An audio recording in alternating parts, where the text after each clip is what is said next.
Today I want to talk about the Lucy satellite. So the Lucy satellite recently launched and it's on its way to visit the Trojan asteroids. These asteroids are located in the L4 and L5 Lagrange points of the Jupiter-Sun Lagrange system. Here's a brief summary of Lagrange points. Every two bodies of mass have Lagrange points, which are points near these orbiting bodies that can be relatively stable, allowing objects in these points to hover in the same position relative to these two masses. For example, the James Webb Space Telescope is going to the Sun-Earth Lagrange point 2. It's a relatively stable Lagrange point that will enable JWST to maintain its position relative to the Earth and Sun. Not all Lagrange points are stable, so JWST will run out of fuel after about 10 years. However, Lagrange points L4 and L5 are stable, so things that go to L4, L5 will stay there forever. These Trojan asteroids are an example of those types of Lagrange points. So these Trojan asteroids have been there for a long time, which makes them a really cool target. These Trojan asteroids are literally the leftovers from the formation of the planet. In order to get to these points, Lucy will have to wait a year until it comes by Earth again, where it will be slingshot into a higher orbit.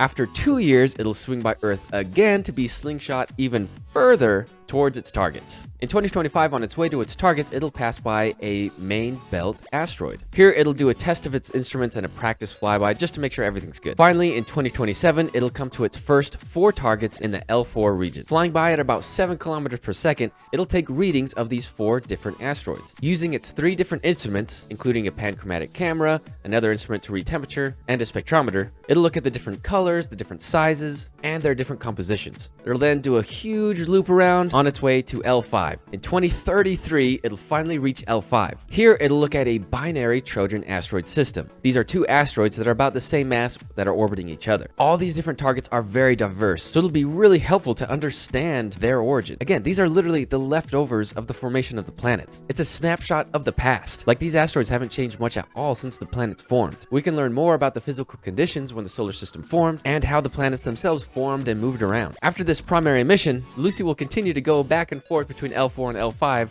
every 6 years, until death do us part. Now all we have to do is wait. Thanks for watching.